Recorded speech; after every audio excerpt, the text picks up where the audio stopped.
Yun mga abel, good morning, good morning, good morning sa inyong lahat. Araw ng Sunday ngayon, abangan na naman mga abel. So yun nga mga abel, pinakawalan ng ibon natin sa South, TGRC, BBC ng 6:50 ng umaga sa Calawag, Quezon. So yun, ang aabangan natin is 5 ibon. First lap derby na namin, pero si Brown hindi ko nilaban ng derby no mga abel. Kasi nakaano na yun may nakakuha na nung ibon na yun. So tinatapos lang namin yung lipad niya. Then dito naman sa north naman natin ng Tugigaraw, sa Tugigaraw is pinakawala ng mga ibon ng 7:40, medyo late na. Sana kayanin ng mga ibon natin, pero okay naman ang panahon naman, hindi naman ganun kainit. Makikita nyo mga abel. Dala-dala ko na naman yung pang beto-beto natin o pang bingo natin. So itong pangkalog natin sa mga ibon natin, pasensya na kayo, may mga sampay dito sa ating area. Then yun nga, 2 ibon na lang yun nandito natin. Yan, display sila, yung magkapatid na Peter C.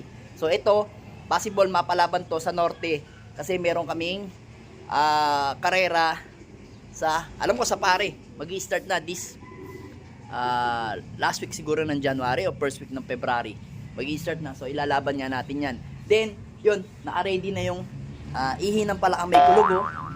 Then yung kay Miss Dikyo, ayan, naka-ready na rin. Ayan, papasok na lang siya dito. Then yun nga, tingnan natin kung sino yung mauna sa mga ibon natin. Kasi maunang mga pauwian natin is mga TGRC. Kasi possible dumating ang mga ibon 9, ano ba, ano oras na ba? 9:19, mga 9:27 is cut off na natin ng 1-3. So dati, noong nakarang linggo hindi ako nag-abang ng akala ko kasi mga 1-1 lang speed. So ngayon, mag-aabang na tayo bago pa lang mag cut off ang 1-3 kasi hindi natin masasabi yung karere. Siyempre, pare-pares lang may pakpak ang mga ibon natin. So yun, mga abel, tara, mag-abang na tayo at samahan nyo ko.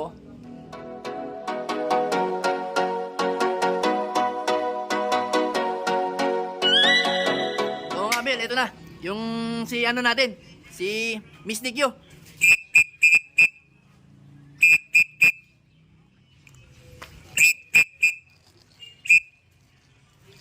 Natangay yung ibon natin. Natangay. Pasok, bali, pasok na. Ba't natangay ka, boy? Pasok na, dali. Naklak muna natin mga abel, naklak na natin si Miss DQ. Ayan, binigyan na natin ng tubig ng ihi ng palakang may kulugo. Ayan, ang speed niya is 1044. Ayan. Nanggaling yung ibon natin dun sa sa San Fernando pabalik. Mukhang natangay yung ibon natin. Mukhang dumaan sila bandang Lourdes. Yan. Kaya natangay yung ibon natin. Baka yung iba natangay din Alright. Na tayo sa naalaban to sa sa BBC at saka sa TGRC. 1044 ang speed niya. Alright. Galing. Sabi ko sa'yo, aasahan kita Pahinga ka na muna dyan Pero ang gusto niya mangyari, magpalit kayo ng pwesto. Palit daw kayo ng pwesto. Gusto niya dyan. Gusto niya dyan magpahinga. Hindi ko pang matapon. Bitawan ko pa. Yan. Diyan ka, pahinga ka dyan Asa na yung mga kasama mo? Iniwanan mo. Tara, abang na tayo. Baka malusutan na naman tayo ng ibon natin. Ito na. Ito na isang brown natin. Bawa na. Pasok. Ito yung inaabangan natin. Klak na muna natin. Yan, si Brown. Ayun mga abel, naklak na natin si Red Pepper. Ayan. Ang claking niya is 1021. Ayan. So itong ibon na to is hindi natin nga na derby. Dahil meron ng kukuha dito sa ibon na to, kaya hindi natin idinerby tong ibon. Pero okay na okay. Alright na alright pa rin yung uwi niya. Not bad. Hindi tayo napahiya. Abang pa tayo. 3 pa abangan natin. So ito na, si Peter Bihen. Pasok na, pasok. Pasok. Clock muna natin mga kabel, oh. Ayan. So, ayan mga kabel, oh. Nai-clock na natin si Peter Bihen. Ayan, yung young bird natin yan. Pero naka-all bird siya ngayon kasi next week pa yung young bird natin na entry yan. So, yun. Bale, 831 na lang yung speed niya. Okay na okay pa rin kasi first lap pa lang naman ng derby. So, ang wala na lang natin dito, aray ko, si Banlon 73 at saka si Peter Bicap. Yung dalawa na yun ang nawawala pa sa atin. Pero abang-abangan pa rin natin kasi mayamang bago maglauna, si Tugigaraw naman, abangan natin si Jansen. Yan, sige, inom ka lang dyan. Mamaya kakain ka na. So, ayan mga kabel, sobrang init na. Cut off na ng TGR. So, yung dalawa nating ibon na all bird is hindi dumating. Mukhang nahirapan. Si Peter B na blue bar at saka si Banlon 73, kung alin yung inaasahan ko, hindi pa umuwi ng mas maaga.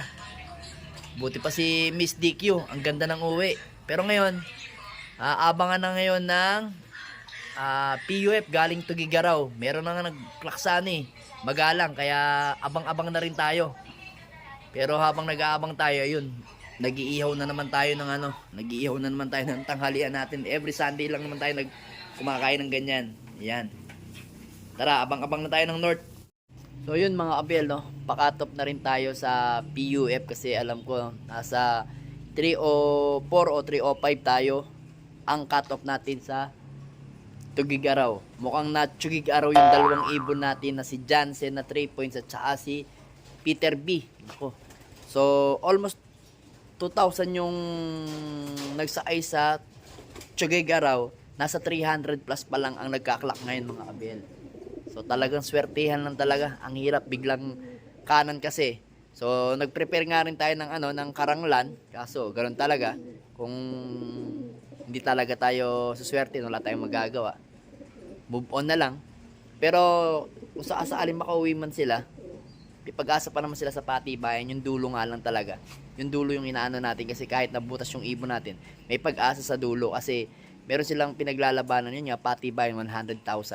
So, kung mag-clock ka sa dulo, pakaparte ka man lang, kahit papaano, bawi ka sa gastos. Yun. So, habang hindi pa tapos ang karera, may pag-asa pa tayo mga kabel. Kaya, dito naman sa TGRC, BBC, bale, ang naklock ko is 3. 3 out of 5. Yung dalawa nating ibon na si Peter B at saka si Banlon 73 is nawawala. So, almost nasa 1,000 plus din ang hindi nag-clock. Nasa 3,000 yung total entry. So, nakapagtaa rin lang. Almost 1,000 plus ang hindi nag-clock. Sa kahit nga daw yung kay paring Madlalok TV. So, yun. Nagchat-chat kami kanina. Ganon din. Yung mabilis niyang ibon, hindi rin umuwi. Yung saan yung mabilis yung dalawa, hindi rin umuwi. Kaya nagtataka kami dalawa. So, parehas nga lang kami nakapagpauwi. Napauwi namin ibon, 3 lang kami. So sa kanya, sabi niya 7 yung naiklak, 7 yung isinakay niya, 7 sinakay niya, 3 yung naiklak niya. Sa akin naman 5 sinakay ko, 3 yung naiklak ko. Kaso nga lang yung isa doon is hindi nakalaban ng derby si Brown kasi nga naka-kompromiso na siya, kaya hindi natin nilaban sa derby na. So 2 nga lang yung naiklak natin, isang young bird ng KFC at isang BBC. Yan, si Miss DQ. Ayan. So, ganyan. Talagang buhay, parang life lang. Kaya, pero kahit pa paano, may pag-asa pa naman tayo. Meron pa tayong 2 ibon sa South. So, yun na lang yung bala natin. Aray ko. Super. So, syempre, aasa tayo dito kay Miss DQ. Kasi, ito, nakaka 2 points na to sa BBC. Tapos, 1 point siya sa all bird category. So, second lap nga natin sa next Friday na. Hindi ko alam kung saan na kami sa Friday. Hindi ko alam, Calawag. Ano masunod sa Calawag?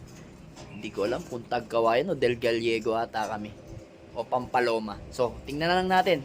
So, hindi pa naman tapos ang pag-aabang. Kaya tara, samahan nyo pa ako kahit konting minuto na lang ating inaabangan.